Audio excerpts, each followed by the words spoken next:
В эфире еженедельная программа «Новости IT». Здравствуйте! Начнем с вестей яблочной компании. Купертиновцы запатентовали технологию, которая поможет пользоваться айфоном или айпэдом даже мокрыми руками. Также компания все же подчинится требованиям Роскомнадзора и будет предустанавливать российское ПО. Правда, у самих пользователей при первом старте будет выбор – соглашаться с установкой или же нет. Ну а самый большой технологический хаб Apple в Европе станет еще больше. Компания вложит 1 миллиард 200 миллионов евро в новый центр разработок в Мюнхене. Больше миллиарда евро вложит компания Apple в это здание в самом центре Мюнхена. Вернее, в то, что будет находиться внутри него. Здесь разместится новый европейский центр конструирования микросхем для гаджетов компании. На площади в 30 тысяч квадратных метров лучшие инженеры со всей Европы будут разрабатывать технологии для приема сигнала 5G. Финансовое вливание из Купертино позволит создать в Мюнхене примерно 1500 рабочих мест. Кроме того, будут заняты еще примерно 100 тысяч человек из сопутствующих индустрий, говорят в экономическом департаменте столицы Баварии. И это при том, что Мюнхен и так является крупнейшим европейским хабом Apple. В местном офисе компании уже работают 1500 человек из 40 стран мира. За последнее десятилетие технологический гигант вложил в экономику Баварии более 15 миллиардов евро. Ультрафиолетовая противовирусная маска распродана на месяц вперед еще до начала производства. Эстонская компания Respiray начинает их производить. Не сказать, что это прям маска, скорее ошейник. Он убивает 99% вирусов и бактерий в зоне дыхания.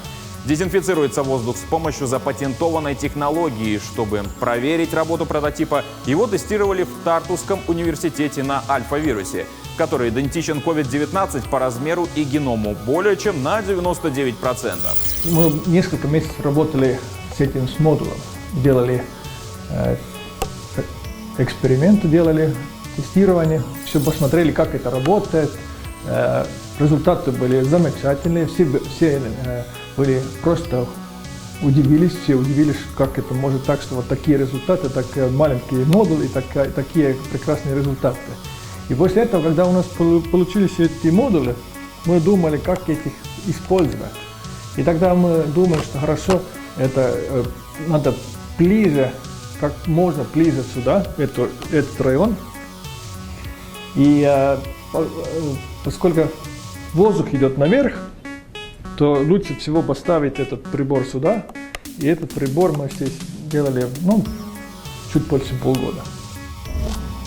А команда немецких и датских ученых решили поподробнее изучить тех, от кого предполагаемо и пошел вирус в массы. С помощью крошечных компьютеров, которые устанавливаются прямо в уши летучих мышей, они смогли разобраться в секретах успешной охоты этих животных там, куда не проникает свет.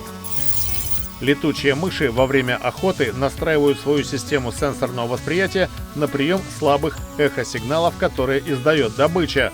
Одновременно рукокрылые отсеивают посторонние шумы, мешающие им точно выходить на цель. К таким выводам пришли ученые из университета Орхуса в Дании и Института орнитологии имени Макса Планка в Германии. Они закрепили компьютеры весом 3 грамма каждый на спинах остроухих ночниц, колонии которых обитают в пещере Орлова-Чука в Болгарии. Результаты научных изысканий опубликованы в журнале Science Advances. Как рассказывает Лора Стицхольд, руководившая проектом, эти крошечные устройства позволили записать возвратное эхо и сравнить его с данными о поведении животных, содержавшиеся в памяти тех же компьютеров. Она полагает, что примерно так же инопланетяне могли бы изучать людей на Земле. Они надели бы нам устройство в виде очков, позволяющее отслеживать движение глаз, взломали наши мобильные телефоны на предмет получения доступа к данным. Потом они стали бы анализировать всю информацию секунда за секундой и получили бы полное представление о том, что значит быть человеком, как мы говорим, что едим и так далее. Исследователи установили, что в процессе охоты летучие мыши сосредоточены только на ней и не отвлекаются на иные раздражители. В результате их мир сужается до размеров мотылька и эхо от вибраций его крылышек. Поскольку рукокрылые, добывая себе пропитание, полагаются почти исключительно на звук, они очень остро реагируют на изменения среды обитания, особенно под воздействием человеческого фактора. А в Якутии слух начали возвращать людям. Впервые в регионе прошла операция по установке импланта костной проводимости. В столицу приехал ведущий клинико-технический специалист группы компаний «Исток Аудио» Юрий Некрасов.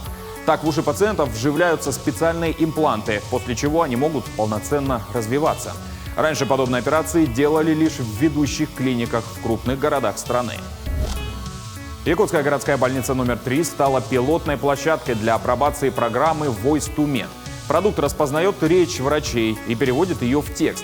Тем самым облегчает работу медиков и ускоряет документооборот. Также в программе предусмотрена возможность установки определенной команды. То есть появилась возможность по кодовому слову найти нужный пункт и заполнить его. Еще одно преимущество Voice to Med. Программа не требует подключения к интернету, а поддержка специализированных словарей позволяет распознавать и корректно оформлять медицинские термины. Программу пока установили в кабинете компьютерной томографии и УЗИ. В последующем хотят установить ее во всех медицинских кабинетах. Врач больше внимания будет уделять личному осмотру пациента. Вот смотрите, да, врач будет ходить с наушником, будет расспрашивать, говорить, и в это время он будет осматривать пациента. Но мы себе такое представляем. В конце проекта, я так думаю, что-то исполнится, но в принципе в других регионах это уже идет вовсю. Я так думаю, что наша республика тоже идет в ногу со временем. Наша больница оказалась проектным объектом, да. Производство умной одежды, разработка мобильных приложений и другие технические новинки. В Якутске прошел конкурс технических проектов Case In. Организовали его в центре точки кипения СВФУ в онлайн-формате. В нем участвуют команды школьников, студентов, а также отдельные научно-исследовательские группы. До старта им выдали конкретные технические кейсы по направлениям. Среди критериев это ценность для потребителей, новизна и актуальность решений. В рамках хакатона представляются 3 таких вот прикладных задачи, да, мы их называем кейсы, да, прикладные задачи, которые должны быть ориентированы на решение тех задач, которые сейчас есть и в промышленности, и в бизнесе, и в науке в частности. Да, вот. Ну, вот, например, первый кейс у нас посвящен разработке новых предложений, новых решений по использованию пленок оксидографена. У нас есть лаборатория графеновых нанотехнологий, которая вот уже несколько лет занимается разработкой тонких пленок оксидографена, да, и что вот с ними дальше делать, как использовать оксидографен в радиотехнике, в приборостроительстве. В IT-центре поселка Нижний Бестяк прошел республиканский отборочный этап конкурса «Моя профессия IT».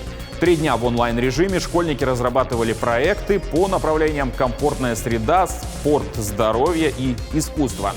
В качестве экспертов выступили непрофильные предприятия. Это представители управления спорта и культуры, а также предприятия жилищно-коммунального хозяйства. На участие набралось 16 команд из школ района. «Моя профессия IT» прошла и в Хангаласском районе. О том, как это было, расскажет Александр Хавренко. Цифровые технологии – одна из самых перспективных и быстро развивающихся отраслей экономики. Для вовлечения молодежи в эту сферу в республике уже в 6-й раз проводится конкурс «Моя профессия IT», который не имеет аналогов в России. Конкурс представляет собой, конечно же, марафон разработчиков IT-проектов в формате хакатона. Из года в год отрадно, что растет количество участников, и среди подрастающего поколения растет, конечно же, интерес к занятию информационными технологиями, что же, конечно, является главной целью этого конкурса, а именно профориентация молодежи для работы, конечно, и выбора профессий IT-индустрии. Конкурс проводится в 2 этапа – отборочные муниципальные этапы и финалы. Из года в год количество поданных на конкурс заявок увеличивается и, что самое главное, увеличивается вовлеченность молодежи из районов. Участие на конкурсе «Моя профессия IT» дает, конечно, школьникам огромный опыт, работу в команде, новые знания, потому что, как вы знаете, сейчас IT-сфера во многих отраслях уже действует, заходит, и поэтому знакомство с мировыми трендами, получить обратную связь по своему проекту от экспертов, знакомство с единомышленниками, все это дает и создает отличную атмосферу конкурса. И мы надеемся, что с каждым годом будет увеличиваться количество участников, расширяться география проведения конкурса. Конкурс «Моя профессия IT» стал отправной точкой для многих ребят в выборе будущей профессии. На хакатоне «Моя профессия IT» я состоял в команде ITC. В финале был проект Саха-Тек, сеть сайтов для улусов Республики Саха. Заняли 4-е место. Хакатон впервые проводился в дистанционном формате, что было крайне необычно. Все было хорошо организовано. Я рад, что поучаствовал, ведь я получил неплохой опыт разработки цифровых продуктов. В данный момент я учусь в СПбГУ Банча Бруевича. Кстати, поступила сюда по целевому, благодаря участию в хакатоне. Также участие в конкурсе дает молодым людям и девушкам возможность получить ценные знания и опыт от сотрудников передовых компаний республики, таких как InDriver, Майтона и другие, которые из года в год являются партнерами конкурса.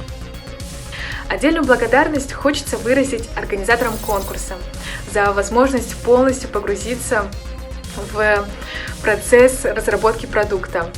Именно тогда я поняла, насколько мне импонирует управление процессом, создание бизнес-планов, что в дальнейшем отразилось на выборе моей профессии.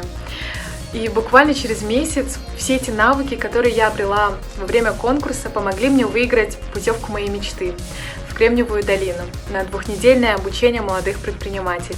В марте и апреле пройдут отборочные туры, а уже в мае состоятся финалы. И, возможно, именно ваш проект и ваши умения достойны первого места. Подпишите подать заявку, чтобы, как шутят организаторы, войти в IT. И на этом все. Повтор программы, как всегда, смотрите на YouTube-канале Якутия24, а также в Instagram-аккаунте yak24.ru. До встречи через неделю и всего доброго!